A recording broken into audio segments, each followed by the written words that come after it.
Good morning, and thank you for joining us.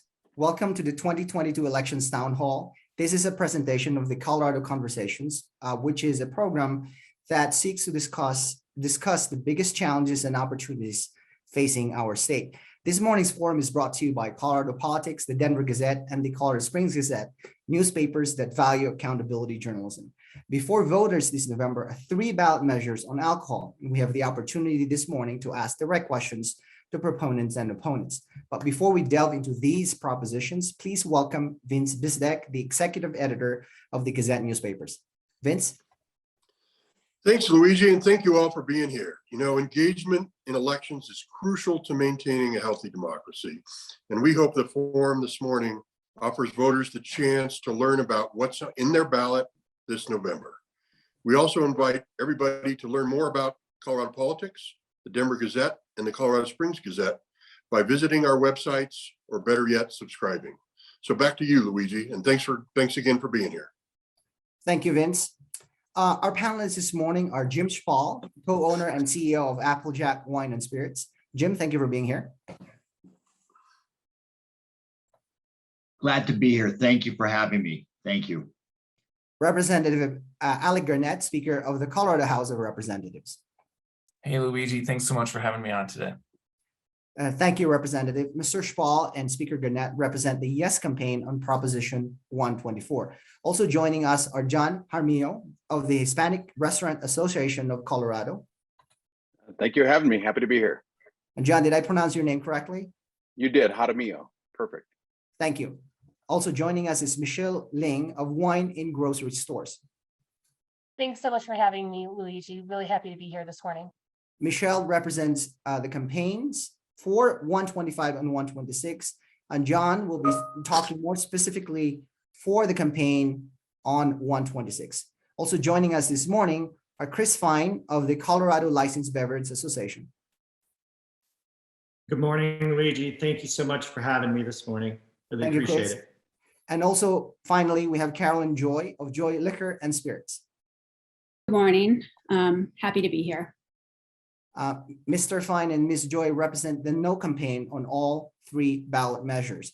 We will first talk about Proposition 124, then we'll move on to Proposition 125, and finally, Proposition 126. We encourage our viewers and our listeners this morning to send in your questions via the Q&A box or the chat box. We will do our best to ask those questions toward the end of the forum. Let's get right into it. Proposition 124 would allow retail liquor stores to apply for and, if approved, increase the number of locations over time with no limit on the number of locations after 2037. And no vote retains current law that limits retail liquor stores to a total of 3 locations in the state through 2026, and then 4 locations thereafter. Let me ask the Yes campaign first.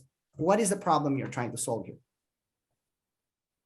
Well, we're trying to solve a problem of fairness and equity. Right now, the playing field is not level. Big box grocery stores such as Walmart and Target are allowed under the current law to have ultimately unlimited number of stores that have wine, beer, and spirits in their stores. Unlimited. At the same time, myself as an independent retail liquor store owner, as well as other independent retail liquor store owners, are going to be limited for all times to 4. And the unfairness is patently obvious to everyone I've spoken to. We want to have the opportunity to expand, to compete. We're not saying that we're going to expand, but we want that to be our choice. It should be my business decision whether I want to expand or not be limited or handcuffed by the state of Colorado and the current laws. Thank you, Jim. Speaker Garnett, do you want to add to that, sir? Yeah, thanks, Luigi. And Jim did a great job of outlining really the disparity in the marketplace right now. Really, 124 is good for 3 reasons. It's good for customers. It's good for our craft producers. Colorado has one of the proudest marketplaces for craft producers in the country, whether or not that's craft beer or craft distillers. They get their products on the shelves at the retail liquor store level. They don't get It's very hard for them to break into Safeway and Kroger and Target and Costco. And so having a healthy retail liquor store marketplace is key to the success of Colorado's craft producers. And third, it's good for retail stores. I think that CLBA and the retail stores across the state should all be unified and be looking at how to make sure that we are creating an environment that is fair against the big box stores. We're talking about two different types of liquor licenses right now. We're talking about the retail liquor license, and we're talking about the liquor licensed drugstore. In the liquor licensed drugstore, you have to have a pharmacy in your store. So Kroger and Safeway and Target and Walmart are allowed to get those licenses. Right now, you can have 8 of those, while Carol and Joy can only have 3 retail liquor licenses. In 2027, that goes up to 13. In 2037, that goes to unlimited, while Jim Spall is only going to be held at 4. You want a healthy marketplace that allows competition and allows people to compete, and 124 levels that playing field. What about the no campaign? Why should the voters reject this proposition? Well, first, to address some of the misleading claims that you are all making. First of all, Jim, you are not independently owned. You only own 20% of your business. To Representative, Wait a minute. Let me speak. Wait. I let you speak. Please. I only want one store, and I speak on behalf of the majority of the 1,600 independently owned liquor stores. Let me speak. I only want one store. I don't have the capital to have additional stores. It takes millions of dollars to open up additional stores. This does not create a level playing field.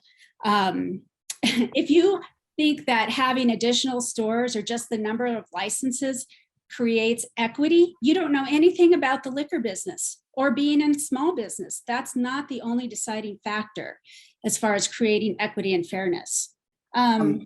Right now, you can open additional stores. In fact, less than 5 years ago, we all came to a compromise where we gave up a lot that allowed you a process and time to come into the marketplace, to have plenty of stores, and for independently open liquor stores, owned liquor stores, to get out of business. And this is not good for craft producers. They cannot walk into Total and meet a buyer. They cannot walk in, and I agree with you that they cannot walk into the grocery store and talk to a buyer. We have created so many brands in Colorado. We were the first people that New Belgium went to, that Stranahan's went to, that Freshies went to, that Laws went to. We have personal relationships with all the breweries. We have personal relationships with these people, and they started by that person just walking into the door and talking to either me or a beer buyer or an employee of mine, not some corporate buyer that is going to be buying for all of the stores. And you're just full of you're misleading people. Jim, I want to give you the opportunity to respond to that, and then I'll go to Chris Fine, but go ahead, Jim. Well, first of all, I am an owner of Applejack. I've been an owner of Applejack since 1994. My father-in-law bought Applejack from the original owner in 1980. I am only the 3rd person in 61 plus years to ever run Applejack. So to try to say that we are not Colorado is absurd. I am Colorado. I was born in Colorado. My kids were born in Colorado. My parents were born in Colorado. My grandparents. So I care about Colorado more than anyone, or as much as anyone else cares about Colorado. And I care about small business. Applejack until 2020 was one store. And to be called a huge, large store, while we've done well, and I'm grateful for the fact that we've done well, we are still a small business. We only have 3 stores now. 3 stores. That's all. I'm not saying that we're going to expand.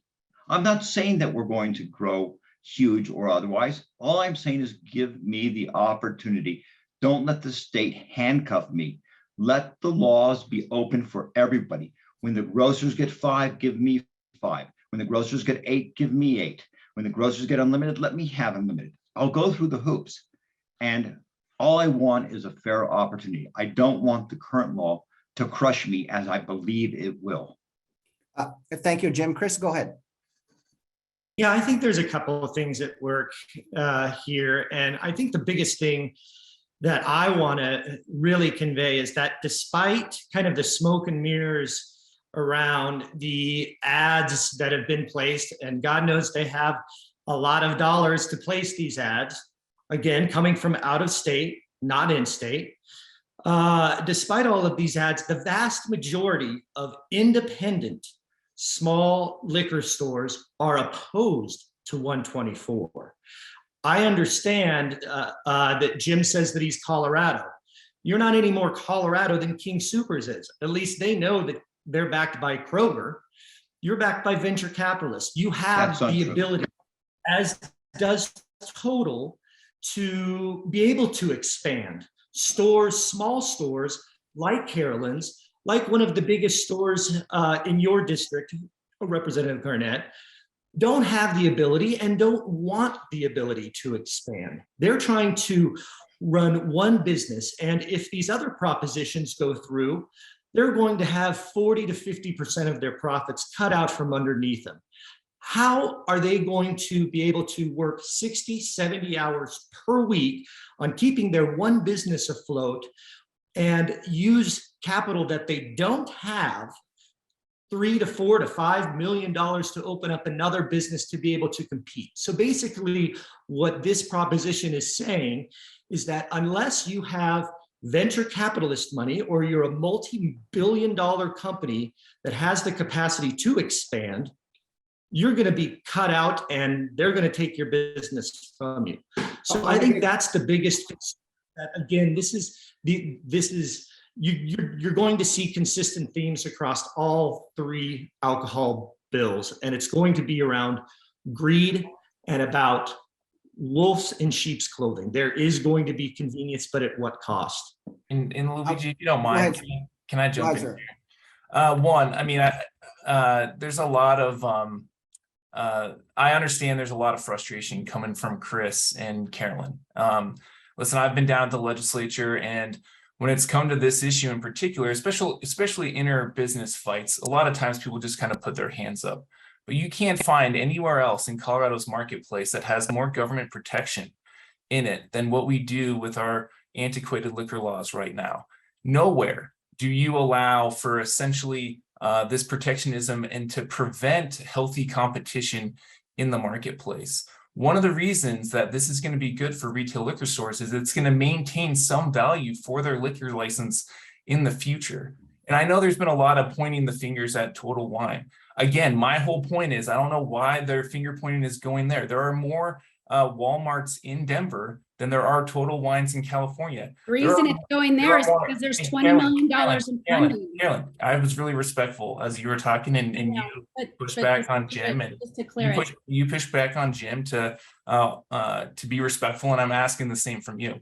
There are more King Soopers and Safeways in Colorado than there are Total Wines in the entire country. So again, we have to talk about what does the future hold.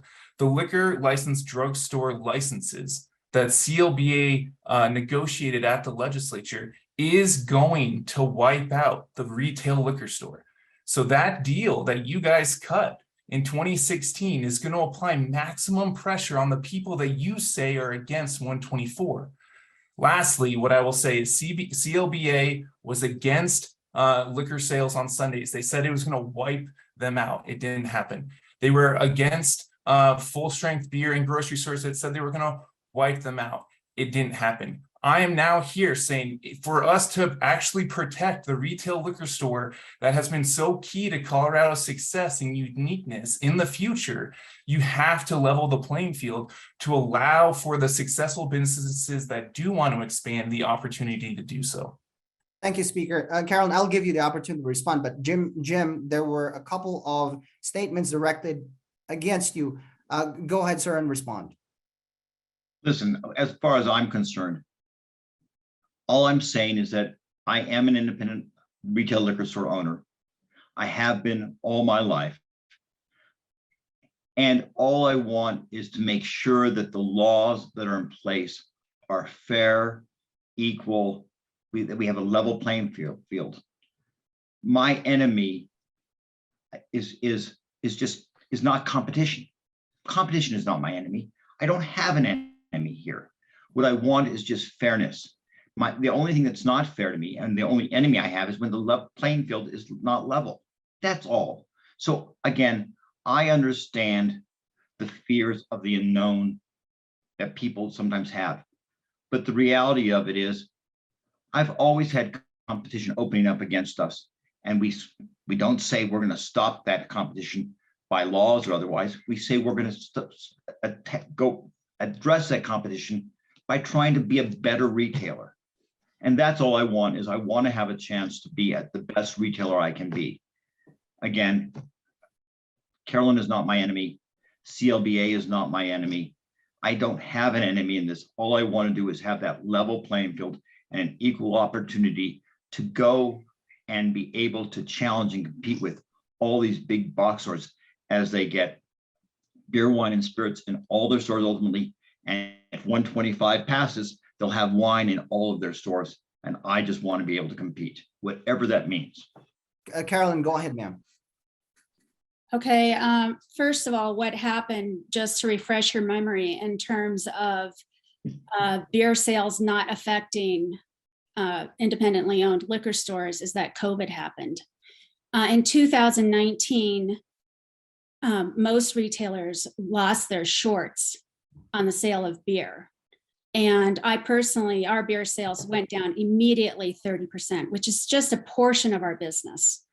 So that, just to refresh your memory, that's exactly what happened. And that's why beer sales, losing beer sales to grocery stores didn't affect us as much in 2020 and 2021, because there was COVID and restaurants weren't in the marketplace at that time. And people, you know, for whatever reason, were going down to their local liquor store. Jim, there's no doubt that you're Coloradan. I never implied that. What I stated was that you only own, and you can go back and find articles where people opened up records, public records, that show that you only own 20% of Applejack now, that you've actually sold 80% to a billionaire hedge fund owner. So that's what I was referring to there. And you, again, Kevin, you know, you kind of are talking out of both ends, because you say that we have these antiquated laws and that we're always seeking protection from our legislators and our laws. Yet in the same sentence, you said, we want to protect small business. So you're talking out of both ends by saying you want the laws to change. So I think what we're trying to do is say, look, the number of licenses is not going to create equity. Jim, you are merely speaking for Total Wine and Spirits that has put $20 million into this campaign, and it's impossible for locally owned businesses to compete with the ad space and the misleading ads that are out there by Total. So it's not necessarily directed just at you, but it's who you represent. And these ads pretend to represent small businesses, and they do not. They're just misleading the public. Representative Garnett, Yeah. a statement was directed at you, sir. You want to respond to that? Yeah, thanks, Luigi. And Carolyn, it's Alec, it's not Kevin. I apologize.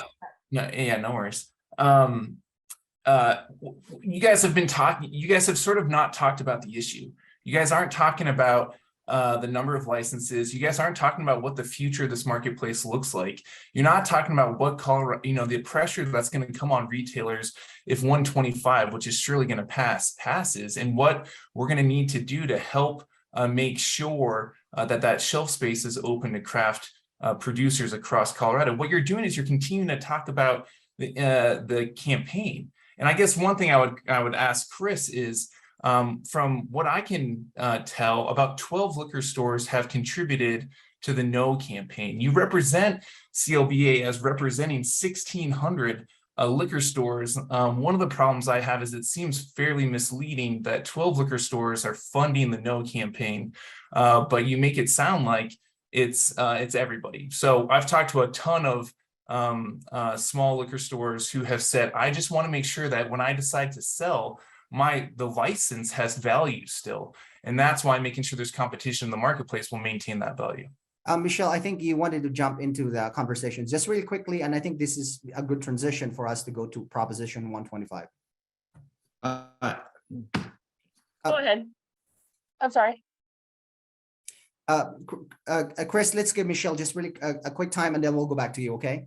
Michelle, go ahead, just very briefly, ma'am. Thank you. I did want to address the thing that Carolyn Joy said about liquor stores and their 15 to 30% reduction in beer. Now, here's the deal. Carolyn Joy was part of a press conference a few years ago where she told Ed Sealover, her coalition told Ed Sealover, that if beer went into grocery stores, full strength beers in grocery stores, 700 liquor stores would close. We are still waiting for that list, Ms. Joy. We would like to see the list of 700 because as our records show, the state of Colorado records show, there are actually 10 more liquor stores today than there were then. Chris, go ahead, just really quick. Thank you, Michelle. Go ahead, finish your sentence, ma'am. Sorry, and an analysis from out-of-state beer prices actually showed that Ms. Joy was overcharging her neighborhood customers 15 to 30% on beer. And so she's making up numbers, sort of out of thin air to scare legislators, to scare voters into maintaining her monopoly.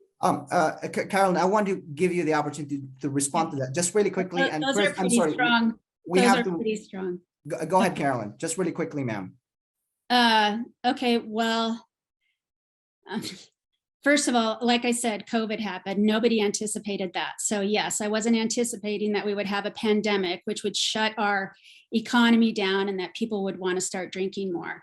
As far as overcharging 15 to 30%, I don't know what you're talking about because our markup isn't even 15 to 30% greater. So maybe you're talking about things that are a loss leader in grocery stores or other large stores where they give things away basically and they don't have any markup on it so that they lure customers into the store and then they charge them. No, ma'am, we're talking about other other liquor stores. I don't know, and I'm not. I don't know what products you're talking about, but obviously I've been in business since 1963, and it's not just all about price. It's about selection. I have experts in the field. I have a convenient location. My customers don't have to wait in line. They don't have to shop for themselves. They don't have to check themselves out. They don't have to go through 20,000 square feet of grocery space. So there is a lot of value added there. My price will never be the same, and I've never claimed that. So if my customers, and we have a fair market here, Safeway is just 2 blocks down. So if people want to shop there, I frequently see people walk by my store with beer in their hands. Thank you, Carolyn. That's fine. Thank you. No, Thank you I just all. want to be I very think it's, clear, Michelle, though, the I sob think it's- story. I'm sorry, Michelle. Sorry. I think we are pressed for time, so let us move on. Proposition 125, under this proposal, a yes vote would allow licensed grocery stores and convenience stores that currently sell beer to also sell wine, and a no vote obviously keeps the status quo. Michelle, you were already talking. Go ahead. Why should voters vote for this proposal? Luigi. So voters should vote for this proposal because Colorado's liquor laws are antiquated. The deal is that there are 1,600 small liquor stores and there are 5,000 small restaurants in Colorado, and those businesses can't deliver or cannot carry grocery store or wine. And this is really a sob story about voters need to save our monopoly by liquor stores. The voters need to save our monopoly or we'll go out of business. It's nothing other than crying wolf. In the 3 years since wine has gone in, or full strength beer has gone into grocery stores, liquor stores collected more revenue than ever before, than any era since Prohibition. Total Wine last week said that liquor stores were basically printing money over that 3-year period. So either Carolyn Joy was bilking customers with her monopoly on liquor and wine during the pandemic, or she learned to compete with Safeway. And I suspect it's a little bit of both. Competition is good. Convenience is good. And Colorado liquor stores are still selling beer, as much beer as ever. They're just doing it at a reduced price. This is good for consumers. And it worked out great for everyone. There's room for everyone to compete here. Thank you, Michelle. Chris, go ahead, sir. It's, you know, it's interesting that they continue to talk about, you know, making small changes to a proven system, when in actuality, these systems have proven to be bad in many cases and not beneficial. Again, we continue to hear about how these are beneficial to Colorado businesses, when none of these businesses are from Colorado. These are billion-dollar companies that are pouring dollars into Colorado simply because of greed, pure and simple. They understand that Colorado has a vibrant alcohol market, one of the best in the country.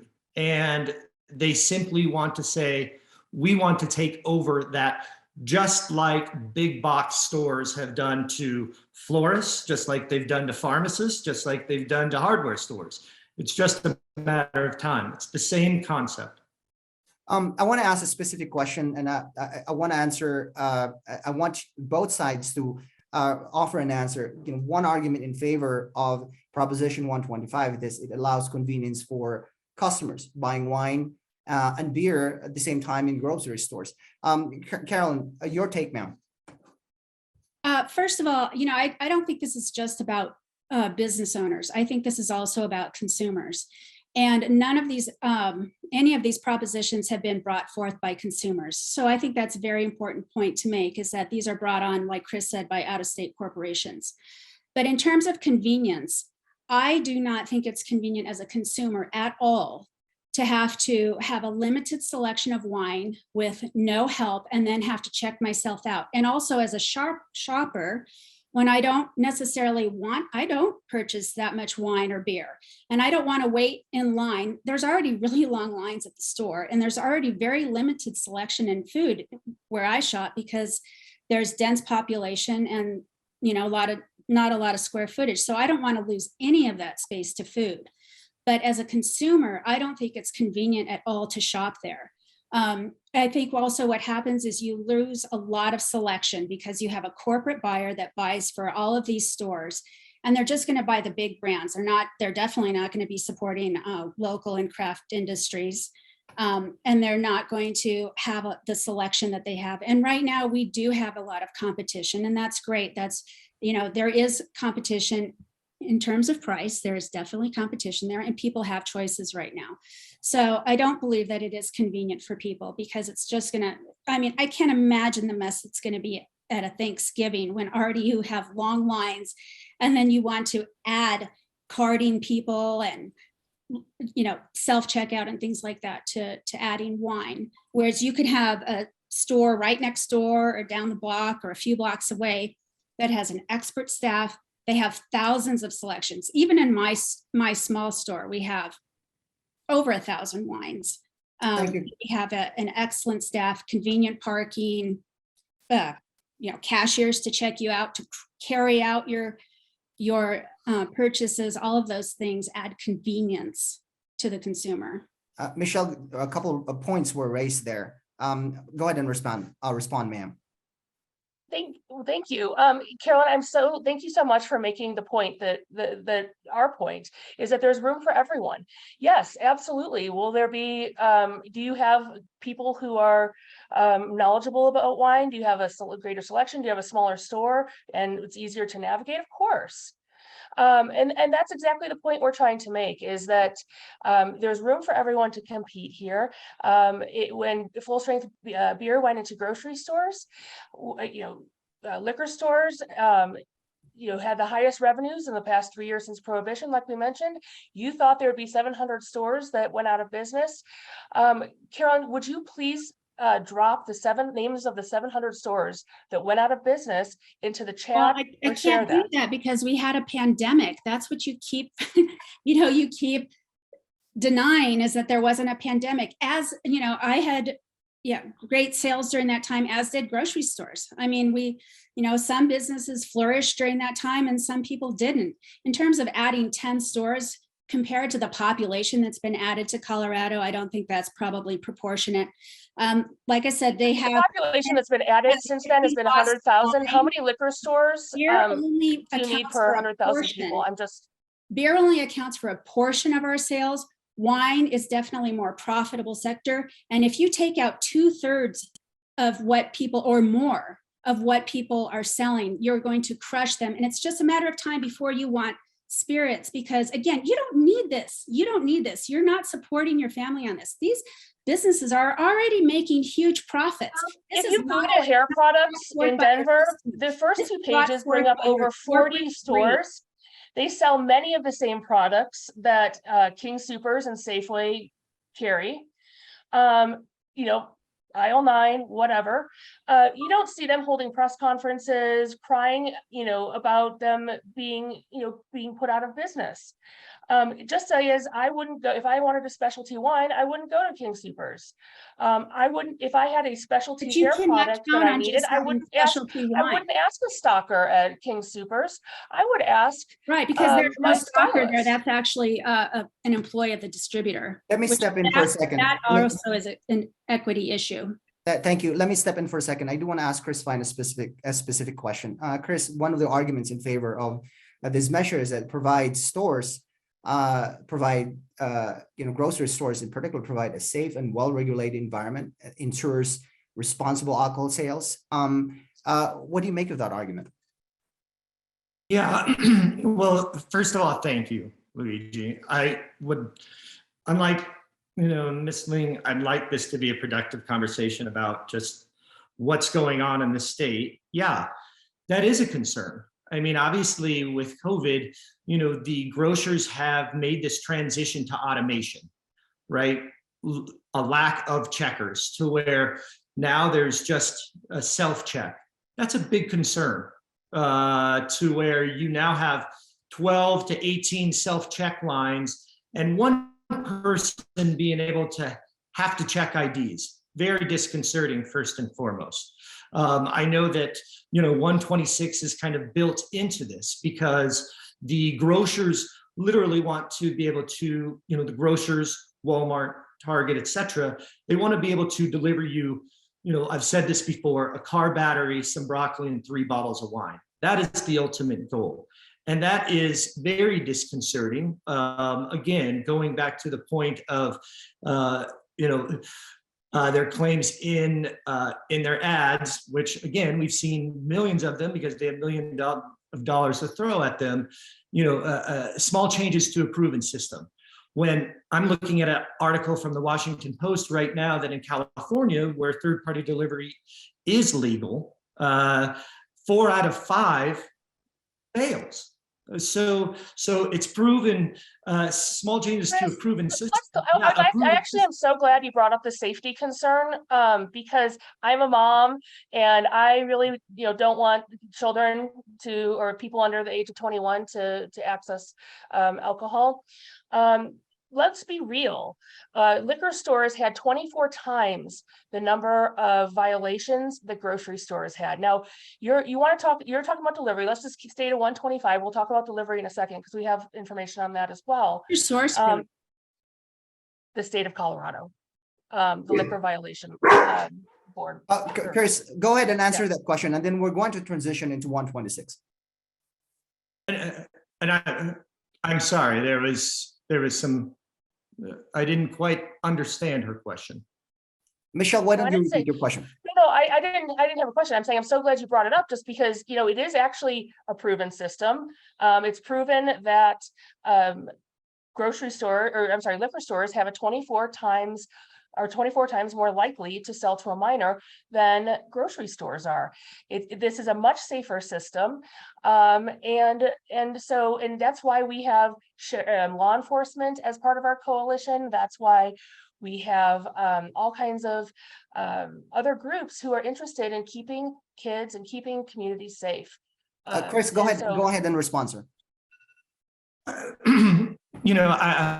I just think that there are, a lot of falsities around that in that, it's not a proven system. That there are no proven systems around there. She talks about, safeguards in place. But you guys are the only ones that can have a monopoly on following the rules. Is that what you're saying? Chris, go ahead and finish your thoughts, and then we'll transition into 126. Thanks, Luigi. there are safeguards in place for a retail liquor store to sell this product appropriately. It is a controlled substance. And so there are multiple safeguards in place, because if they don't follow those safeguards, then they can have their license suspended, they can lose their license, and or there will be a gargantuan fine, sometimes all three. In this case, I can promise you that these large liquor stores, the large grocers, when it does get into a minor's hands, they're not losing their liquor license. They're not losing revenue. They're not losing the ability to sell this product. It's one big pointing the other way. Thank you. We have to transition into Proposition 126, under which a yes vote would allow third-party companies to deliver alcohol from grocery stores, convenience stores, liquor stores, bars, restaurants, and other liquor licensed businesses. And also, it would allow for takeout and delivery of alcohol from bars and restaurants permanently available. And no vote keeps the status quo. John, let me go to you, sir, and ask, why should voters vote for this proposal?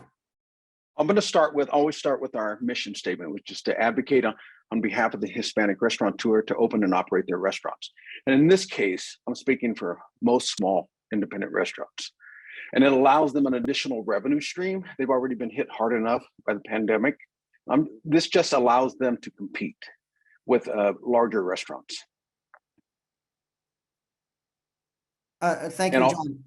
And that additional revenue stream, like with inflation being hit hard and just all these different aspects, it really, really allows them to compete and, ensure their long-term survivability. Carol, let me pull you into that conversation, ma'am. Your thoughts. Well, you already have the ability, we made compromises when COVID hit that restaurants would have the ability to deliver alcohol. So it's not like they don't already have the ability to do that. I'm not sure I understand how that works with smaller restaurants competing with larger restaurants. Yes, ma'am. You are absolutely correct. We do have that current ability with the executive order, but this codifies it into law and allows a long-term even playing field. Mm-hmm. When you talk about when you mentioned the small liquor stores and restaurants must have an employee to deliver it, as well as a store-owned car. And for some, maybe not for you, because your liquor store has been in your family for a long time. But for some small liquor stores, for some small restaurants, that overhead is just not feasible. There's a huge employee shortage. I'm sure you know, and anyone who owns a small business gets that. And there's an employee shortage, and they just don't have the capital to have a car owned by the store. And to answer your question, ma'am, that's exactly what I'm saying. They don't have the capital overhead, and they don't incur that liability when they allow this third party to deliver. Chris, it really allows them.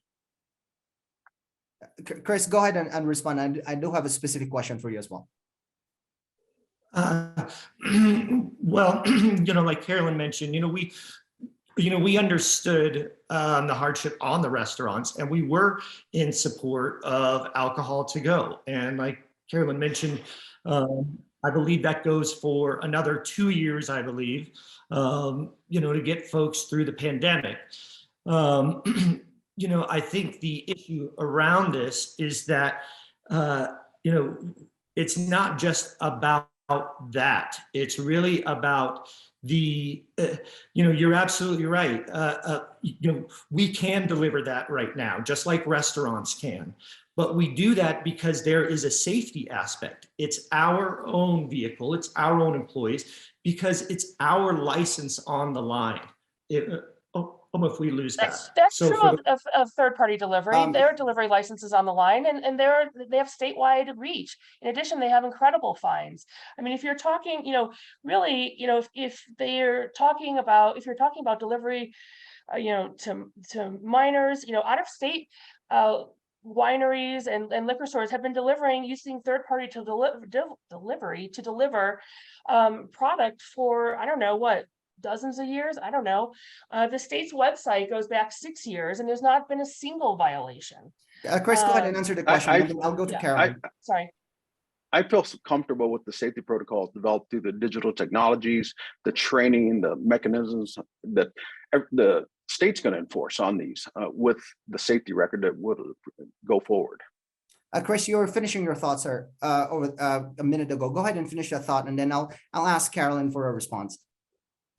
No, you know, she does, you know, she mentioned that wineries are, I mean, there was actually a bill this year that went through legislature, you know, trying to, you know, make that law, and it was actually shot down in a bipartisan way because they do see the dangers of having wineries do deliver via third-party delivery. So there is precedent for these pieces. It's not just us, you know, throwing out these willy-nilly claims. There is precedent, and there is actual pieces out there that have been shown nationally that these do fail. You know, the only I'm sorry, requirement. Michelle, let me get Carolyn a ahead. chance to respond. Sure, go ahead. I would just corroborate what Chris said, that there was a Washington Post article that said that in California, those companies failed the compliance check 80% of the time. I will say that not everything can be done digitally, that, you know, having somebody that works in the liquor industry can recognize often, you know, is someone intoxicated? Should I really be selling them that? Are there other minors present? My liquor license is on the line. So, and I don't believe that the gig worker is going to take the same precautions that someone who has a license on the line. Like I said, they are able, what I see this is also just a continual erosion of local Colorado business, where you have these mega rich corporations that have gobs of money from Wall Street that they can afford losses, and they just do this, and they're just continually eroding locally owned businesses. Thank you, Carolyn. Michelle and John, before you answer, I want to ask Representative Garnett if he actually remembers this legislation that was rejected, and if you could remember the reasons for the rejection, sir. It's funny, if you guys like had the bill number, maybe we had like 500 bills, so I don't know off the top of my head. But what I would say is it's important to distinguish that that because we're in support of Prop 124, that doesn't mean that we're in support of 125 or 126. And so it might be worth getting a perspective from Jim on some of these arguments, because he's in a similar spot. So I just wanted to throw that out, Luigi, and why don't we do that? Yeah. Thank you, Speaker. Jim, let's get your perspective on 125 and 126, just really quickly, sir. You know, I consider myself to be a realist. We've been fighting the grocery stores and the issue of wine in grocery stores for ever and ever. I remember when my father-in-law bought Applejack in 1980, hearing stories that in 1982, there was a ballot initiative to have wine in grocery stores that went down to defeat at that time. And I was told by my wife, his daughter, that obviously I married well, that they were joyous. But the world has changed, and so I'm a realist. And the reason why I'm supporting 124, and this is sort of a convoluted way to get back to your question, is change is always hard. I did not want the law that we have right now, which is under Senate Bill 197, that allowed grocery stores to have unlimited number of stores by 2037 and restricted me to 4. I never wanted that. But I've got to live in the world in which I live. And the world in which I live is the writing seems to be there that these one or two of these 125 or 126 may or will pass. Am I happy about it? I don't deal with whether I'm happy or sad about what's going to happen. I want to address what I need to do, assuming that passes. And that's why 124 is so important to me. And by the way, it's important to a lot of small stores with whom I've spoken and who actually testified at the legislature during this last session. I just want fairness. I want the ability to expand if I want to expand. I want to be able to sell the store if I want to sell the store.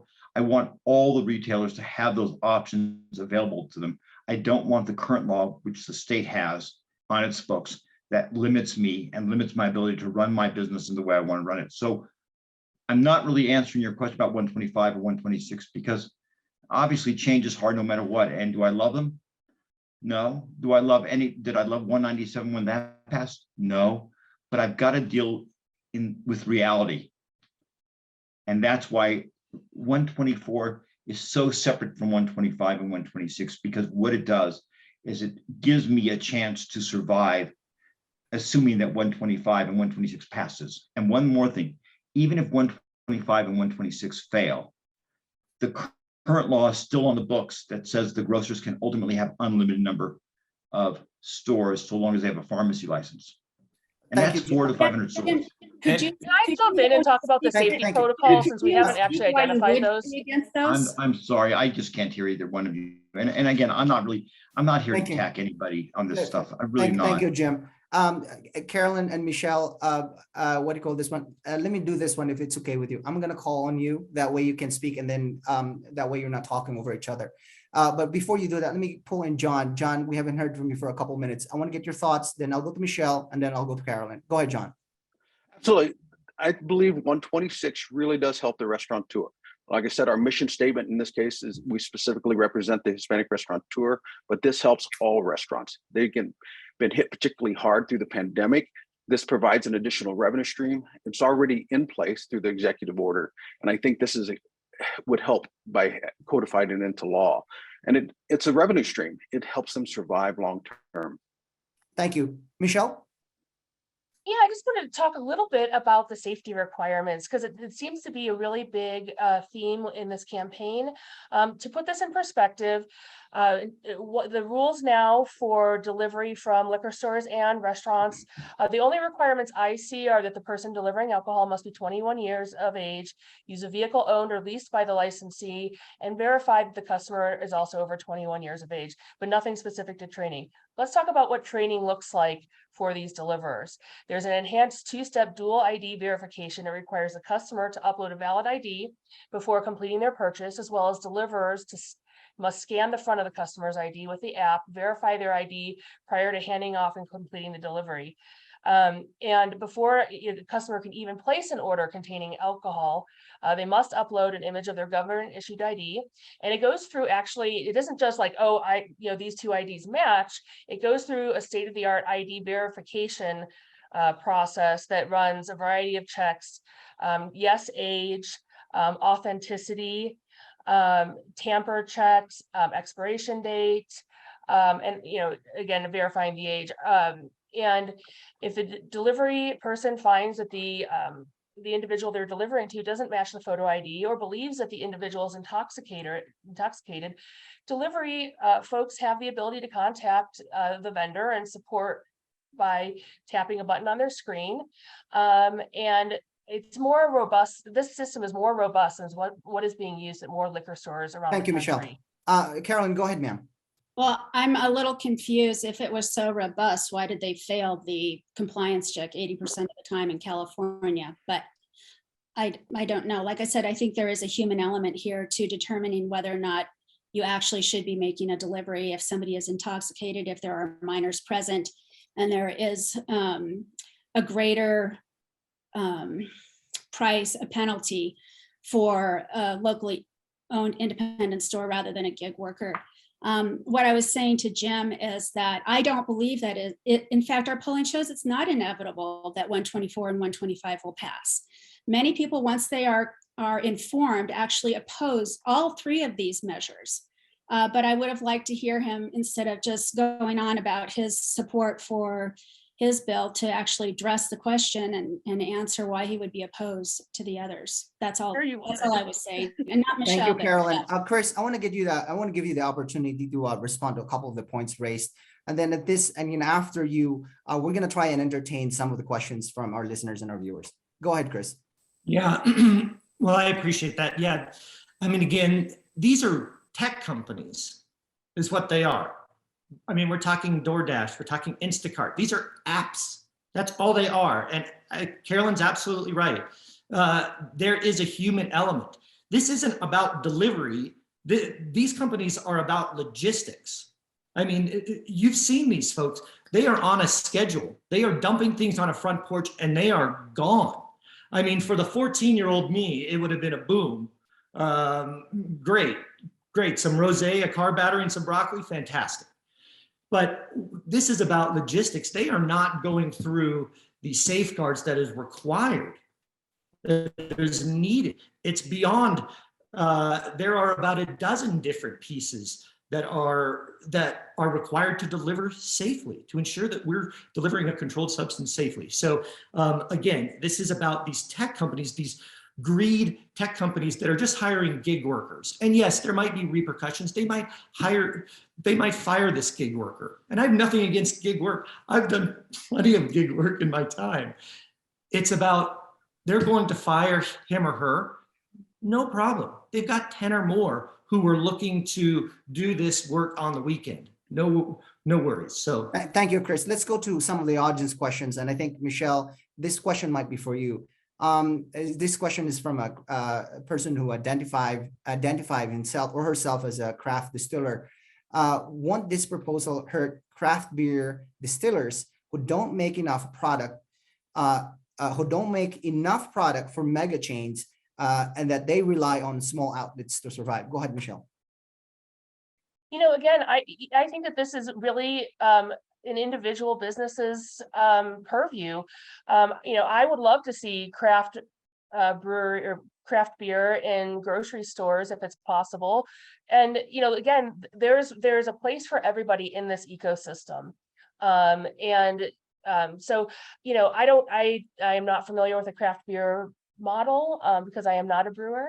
I am a different kind of small business owner, but I do think that there's room for everyone to compete and to thrive. As we've seen in the last 3 years, there's been more beer, wine, and liquor bought in the last 3 years than ever since Prohibition. Thank you, Michelle. This question might be for Chris or Carolyn. Beer in grocery stores, many other states already sell wine in grocery stores. If it has worked in other states, why can't it work here? Chris or Carolyn? Yeah, I mean, I travel around to a lot of different states.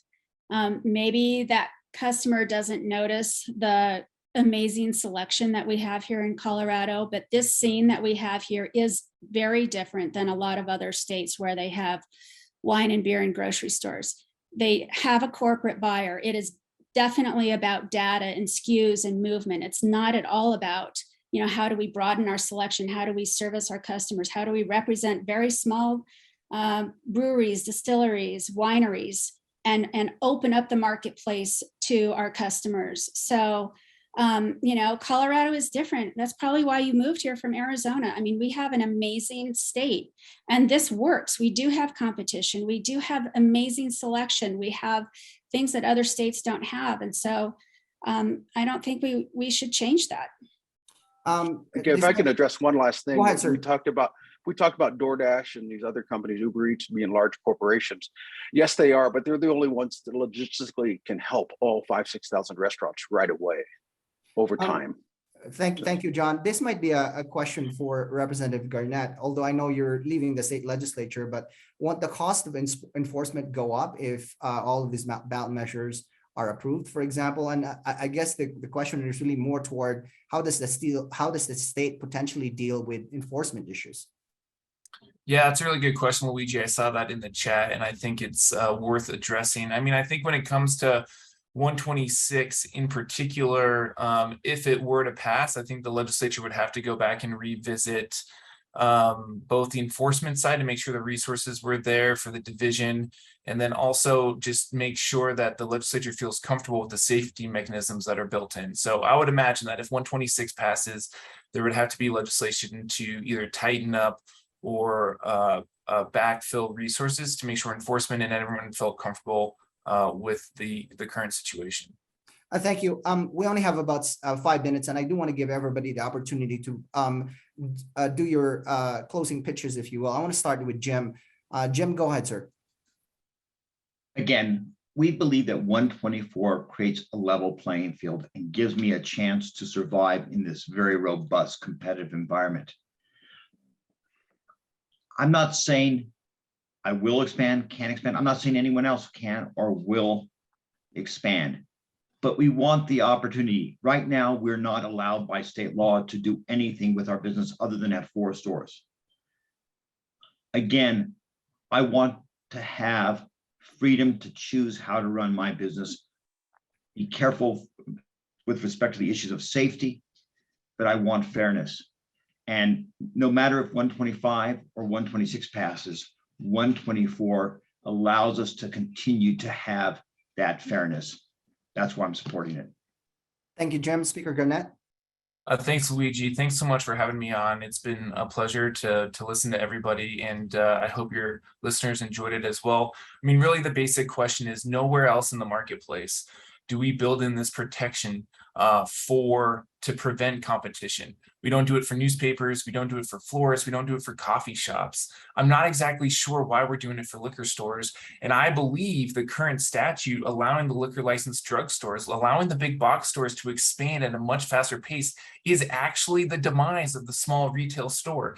And to make sure that their license holds value in the future so that they can sell it, so that they can capitalize off of their life's hard work, 124 must pass. 124 is about fairness. It's about creating parity in the marketplace. Again, this type of protectionism we don't do anywhere else. It's actually contrary to the Colorado way. Our pioneering ancestors would not have said, oh, let's just protect this one sector from competition. So let's just make sure that it's a level playing field. 124 is not tied to 125 or 126. And please vote yes on Proposition 124. Thank you, Speaker. John? I'd just like to, like I said, open the competition doors. It's easy, convenient through executive order. It's already ordered. I'd like that to continue and help the restaurateur long term. They've already been hit hard enough with inflation and all these other staffing issues. Through using a third party, it would be help them immensely. Chris? Yeah, again, thank you, Luigi. I really appreciated the time. I guess, like I mentioned from the get-go, kind of the common theme and what we're fighting as small mom and pops.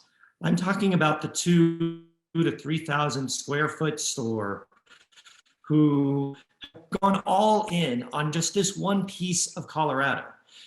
The underlying theme is that all three of these measures have outside billion-dollar companies coming in trying to destroy the small mom and pop. It really is about convenience at what cost, because all of these are a wolf in sheep's clothing. And I know that this has really seemed about the local liquor store. And I really appreciated what Representative Garnett said earlier about this craft industry. We brag nationwide about how we're this amazing, vibrant craft industry. Craft brewing, we're the second biggest craft distiller in the country. We have amazing craft wineries out on the Western Slope. Do we really think that if retail liquor stores close down, do we really think that they're going to be getting into Kroger, getting into Target? There's going to be a ripple effect that I think a lot of voters don't understand. And it's not just about saving the retail liquor store. It's about saving Colorado businesses, period. Thank you, Chris. Michelle? Thank you. And just to address one thing that he said, delivery, this is really helping small restaurants. So 125, though, is really built upon the success of full strength beer in grocery stores. Competition is good. The full strength beer in grocery stores worked out great for everyone. It made Carolyn Joy a better liquor store. She's seen her biggest profits or biggest revenues in the last 3 years. Grocery stores can now sell full strength beer. Customers in the Capitol Hill neighborhood pay 15 to 30% less for beer. And this proven system of beer working in grocery stores is without Colorado losing the 700 liquor stores that Carolyn promised. It's the same success that will come with wine and grocery stores, and competition is great, is what's great about America. And with that, I ask people to vote for 125. Thank you, Michelle. And Carolyn? Thank you. Ma'am, you're muted. Yeah, gotcha. Okay. 124 does not create fairness. There is nothing equitable about it.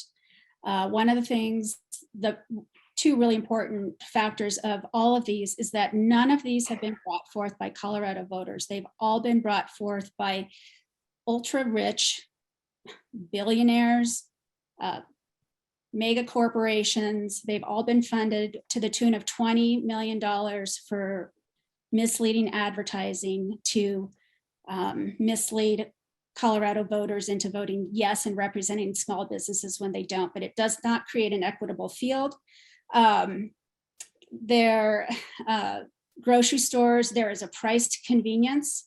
Voters are not calling for that as well. And this basically breaks down to, who do you want to support? Do you want to support out-of-state corporations, or do you want to support locally owned businesses where we put money back into our economy? Thank you, Carolyn. And to our viewers and to our listeners, thank you for spending the morning with us.